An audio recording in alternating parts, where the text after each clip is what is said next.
Hello students, power sharing का पहला video आपको भेजा जा चुका है। ये सेकंड वीडियो। अब आपको इसमें आपने इसके पहले बेल्जियम का पूरा कम्युनिटी सिस्टम और पूरी उसकी एडमिनिस्ट्रेटिव सिस्टम को समझा था। अब ये दूसरा जो कंट्री है वो है श्रीलंका। श्रीलंका ये इंडिया के साउथर्न पार्ट में एस्टेब्लिश है और ये भी नियर अबाउट हरियाणा स्टेट के पॉपुलेशन के अकॉर्डिंग ही यहाँ भी पॉपुलेशन है। श्रीलंका का जो जातीय और धार्मिक डिवाइडेशन है वो समझाएंगे। आपको देखना ही है कि श्रीलंका में जो पॉपुलेशन, जैसे बेल्जियम में पॉपुलेशन 3 पार्ट में डिवाइड थी, उसी तरह से श्रीलंका में भी पॉपुलेशन 3 पार्ट में डिवाइड है। यहाँ 74% जो पॉपुलेशन है वो सिंगला है, जो वहाँ की अपनी मूल जातियाँ हैं। और ये सिंगला जो जाति है ये बौद्ध धर्म को, ये सभी दे आर एडॉप्टेड बौद्धिस्ट। और इनकी जो स्पीकिंग है, जो इनकी लैंग्वेज है वो है सिंगला। ये श्रीलंका में 74% पॉपुलेशन को कवर करते हैं। बौद्ध धर्म को मानने वाले लोग हैं और इनकी जो भाषा है वो है सिंगला और ये सिंगली भाषा ही बोलते हैं। जबकि इसके अलावा 18.4% यहाँ तमिल लोग निवास करते हैं और वो मुख्य रूप से नॉर्थ ईस्ट जो एरिया है पूरे श्रीलंका का, वहाँ पर ये लोग रहते हैं। और इन तमिल की में 2 पार्ट है, जिसमें से हिंदू और मुस्लिम। ये हिंदू और मुस्लिम तमिल के जो 2 पार्ट हैं, ये 18% तमिल हिंदू और मुस्लिम हैं जो तमिल और सिंघले लैंग्वेज स्पीक करते हैं, तमिल और सिंघले लैंग्वेज बोलते हैं। उसी तरह से 7% यहाँ पर जो पॉपुलेशन है वो है क्रिश्चियन। और ये क्रिश्चियन पॉपुलेशन तमिल और सिंघली दोनों लैंग्वेज बोलना जानती है, दोनों लैंग्वेज स्पीक करती है। ये जो जातीय डिवाइडेशन है श्रीलंका का, वो बेल्जियम की तरह ही है, एकदम एक्यूरेट बेल्जियम की तरह है। बेल्जियम में जो माइनॉरिटी पॉपुलेशन है वो और मेजॉरिटी पॉपुलेशन के बीच बेल्जियम की जो गवर्नमेंट है उसने उसको मैनेज किया था। इसकी वजह से जातीय संघर्ष नहीं हुआ।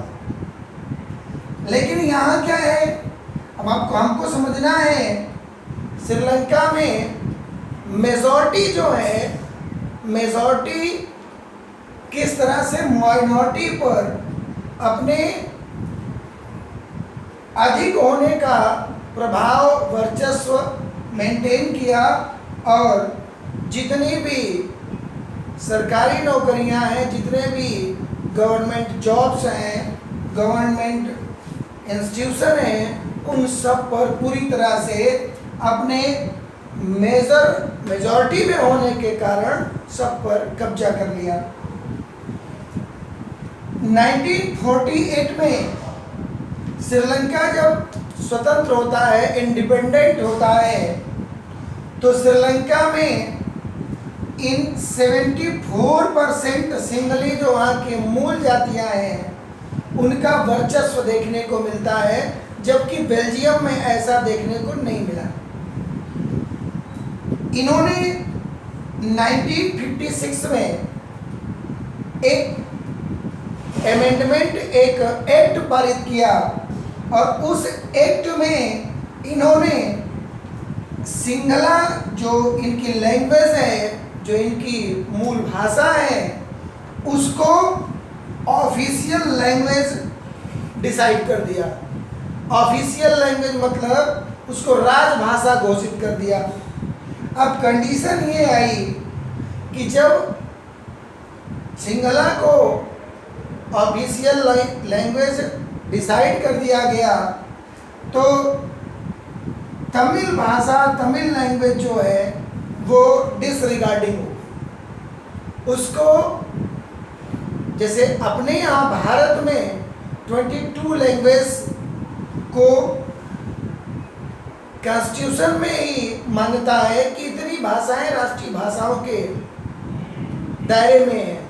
अब कंडीशन ये है कि वहाँ केवल एक लैंग्वेज, और वो भी जो मेजॉरिटी लैंग्वेज थी सिंगली, उसी को ही नेशनल लैंग्वेज डिसाइड कर दिया गया। एक तो इस लैंग्वेज की प्रॉब्लम के कारण तमिल और सिंगली लैंग्वेज स्पीक करने वाले लोगों के बीच अंतर विरोध पैदा हो गया। दूसरा, गवर्नमेंट ने दूसरी क्या गलती कर दी यहाँ? दूसरी गलती ये की कि प्रेफरेंसन, ये जो 74% पॉपुलेशन और सिंगली भाषा बोलने वाले लोग थे, उनको यूनिवर्सिटी में जब जॉब निकाली गई और गवर्नमेंट की जो जॉब निकाली गई, उन सभी जॉब्स में एक पॉलिसी के द्वारा इन 74% मेजॉरिटी वाले पॉपुलेशन को उसमें अधिक से अधिक प्रेफर किया गया, अधिक से अधिक लोगों को उन्हीं को जॉब में रखा गया। अब इन दोनों का परिणाम क्या हुआ? इसका मतलब सीधे ये है कि बेल्जियम से जस्ट अपोजिट, बेल्जियम में मेजॉरिटी और माइनॉरिटी के बीच गवर्नमेंट ने एक बेहतरीन संबंध स्थापित किया था। जस्ट आगे टॉपिक में मैं आपको बता रहा हूँ। लेकिन यहाँ इनकी इस गवर्नमेंट की इस मेजॉरिटियम के कारण स्ट्रगल शुरू हो जाता है, और वो स्ट्रगल कौन करते हैं? तमिल। जो तमिल लैंग्वेज को स्पीक करने वाले लोग हैं, उन लोगों ने ये सोच लिया कि हमें अब सीधे तौर पर ये अधिकार देने वाले नहीं हैं। इसके कारण 1980 में LTTE, liberation tiger of Tamil Eelam, इसका गठन किया गया। और इसका गठन इसलिए किया गया कि हम अपने डिमांड मतलब इंडिपेंडेंट स्टेट हमारा अलग कर दीजिए, उसके लिए इन लोगों ने संघर्ष करना शुरू कर दिया। तो ये जातीय संघर्ष तमिल और सिंगला स्पीकिंग पॉपुलेशन के बीच शुरू हो गया। कंडीशन ये हुई कि इसमें ढेर सारे लोगों को लगभग अधिक से अधिक पॉपुलेशन को अपनी रोजी रोटी, लाइवलीहुड उनका त्याग करके दूसरे जगहों पर जा करके रिफ्यूजी के रूप में वो लोग निवास करने लगे, और बहुत सारे लोगों का कत्लेआम भी हुआ।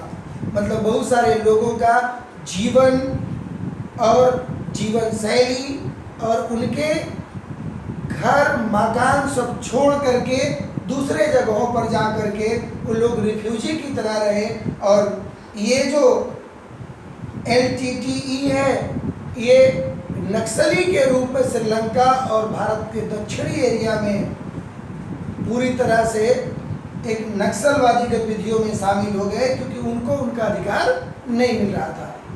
ये श्रीलंका की कंडीशन है। इसके बाद अब देखिए, बेल्जियम ने इसी कंडीशन की, इसी पॉपुलेशन कंडीशन को किस तरह से मेंटेन किया। अब हम लोग टॉपिक पढ़ेंगे एकोमोडेशन ऑफ बेल्जियम। श्रीलंका ने तो अपनी बर्बादी अपने से कर ली। श्रीलंका ने मेजोरिटियन को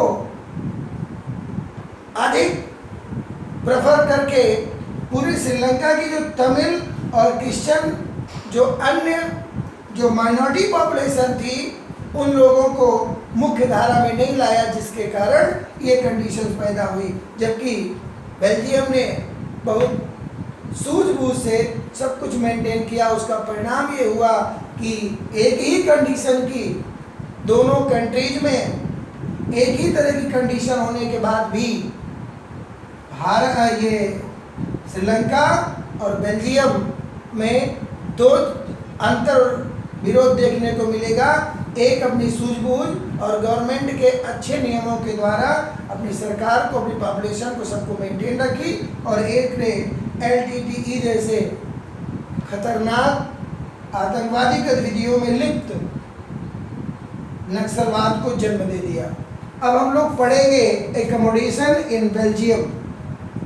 बेल्जियम की गवर्नमेंट ने 1970 टू 1997 के बीच 4 अमेंडमेंट संविधान में अपने 4 संशोधन किए, और इन 4 संशोधनों में जो पहला अमेंडमेंट है वो है the number of Dutch and French speaking ministers shall be equal in the central government.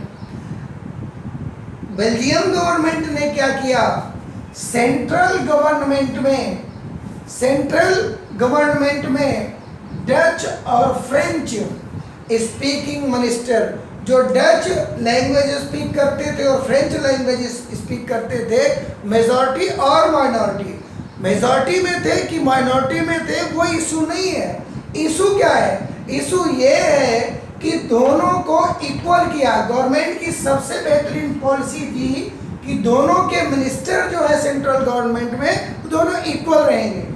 अब दोनों जब इक्वल रहेंगे, दोनों के रिप्रेजेंटेटिव जब इक्वल रहेंगे, तो निश्चित रूप से जब तक दोनों की अनुमति नहीं होगी, दोनों की परमिशन नहीं होगी, दोनों स्पीकिंग कम्युनिटी की, तब तक कोई भी अमेंडमेंट, कोई भी एक्ट, कोई भी गवर्नमेंट लॉ डिसाइड नहीं होगा, अर्थात पारित नहीं किया जाएगा।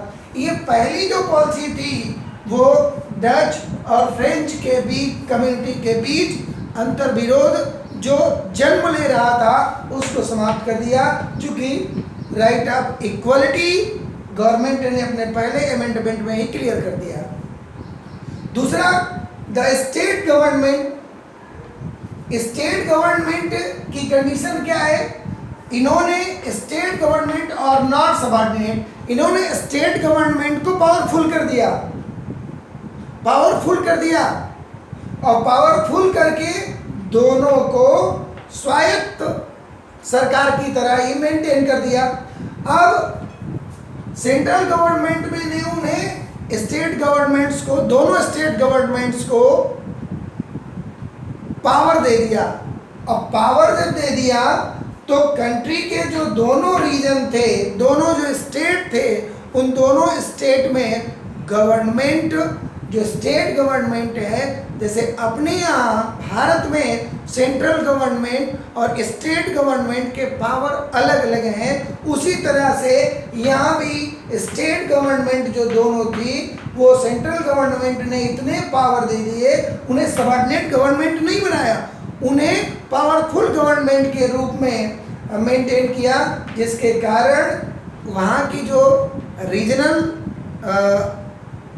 पॉपुलेशन थी, रीजनल जो उनकी अपनी ज़रूरतें थी, उसके अकॉर्डिंग उन्होंने एडमिनिस्ट्रेशन करना और उसके अकॉर्डिंग जनसेवा करना शुरू कर दिया। तीसरा, बेल्जियम की कैपिटल ब्रुसेल्स में ये सेपरेट गवर्नमेंट यहाँ इस्टेब्लिश की गई, और सेपरेट गवर्नमेंट क्या है, ये डच और French people equal representative, Dutch और फ्रेंच स्पीकिंग जो करते थे, लैंग्वेज को जो एडाप्ट किए थे, उन सबके रिप्रेजेंटेटिव इक्वल, ब्रुसेल्स की गवर्नमेंट में दोनों के जो रिप्रेजेंटेटिव थे, जो रिप्रेजेंटेटिव नियुक्त किए गए थे, जो चुने गए थे, उन सबको इक्वल किया गया, बराबर किया गया। अगर 20 डच के रिप्रेजेंटेटिव है तो 20 फ्रेंच के होंगे, और कोई भी गवर्नमेंट लॉ, गवर्नमेंट एक्ट जो भी पारित होंगे, दोनों की अनुमति आवश्यक होगी, और दोनों की अनुमति और दोनों के इक्वल रिप्रेजेंटेटिव के कारण किसी भी प्रकार का दोनों भाषाई पॉपुलेशन के बीच, लोगों के बीच किसी प्रकार का क्वेरल, अंतर्द्वंद नहीं देखने को मिला। इसके अतिरिक्त ये जो चौथा 4th अमेंडमेंट गवर्नमेंट ने किया, सेंट्रल गवर्नमेंट ने, उसने क्या किया, apart from central and state government, central और स्टेट गवर्नमेंट के अतिरिक्त यहाँ एक थर्ड गवर्नमेंट भी आई। जैसे अपने यहाँ सेंट्रल गवर्नमेंट और स्टेट गवर्नमेंट के बाद लोकल गवर्नमेंट, जिसे हम लोग पंचायत कहते हैं, लोकल गवर्नमेंट, जैसे नगर पालिका, नगर परिषद और नगर पंचायत अपने यहाँ थर्ड स्टेज पर है। उसी तरह से यहाँ पर कम्युनिटी गवर्नमेंट। अब कम्युनिटी गवर्नमेंट का मतलब ये है कि चाहे जहाँ रह रहे हो, चाहे जहाँ ये लिव कर रहे हो, चाहे जहाँ ये एस्टेब्लिश हो, इन्हें अपने कम्युनिटी के लोगों को चूज करने का पूरा राइट था, पूरा अधिकार था, जिसके परिणाम स्वरूप ये अपनी कम्युनिटी के लोगों को चुन करके गवर्नमेंट के गवर्नमेंट का पार्ट होने के लिए भेजते थे। जैसे अब समझिए आप, इन चारों अमेंडमेंट को अगर हम लोग समझ पा रहे हैं तो श्रीलंका ने जो अमेंडमेंट पारित किया 1956 में, वो मेजॉरिटी जो पॉपुलेशन थी उसी के मतलब जो उसकी बेनिफिट था उसके अकॉर्डिंग पारित किया। जबकि यहाँ पर चाहे डच पॉपुलेशन हो, चाहे फ्रेंच पॉपुलेशन हो, दोनों को इक्वल राइट्स दिए। और यहाँ पर तमिलों की उपेक्षा जो हुई, वो जो डिसरिगार्डिंग हुई, उसके कारण 1980 में LTTE जैसी नक्सलवादी गतिविधियों को जन्म दे दिया। जबकि यहाँ मेजॉरिटी और माइनॉरिटी पॉपुलेशन के बीच किसी तरह का अंतर्द्वंद गवर्नमेंट ने नहीं होने दिया। ये सारी जिम्मेदारी गवर्नमेंट्स की है कि वो अपने यहाँ जातीय संघर्ष कराना चाहती है अथवा नहीं चाहती है। अगले टॉपिक में अब आपको गवर्नमेंट की जो पावर शेयरिंग है वो समझाने का प्रयास करेंगे। Okay, thank you.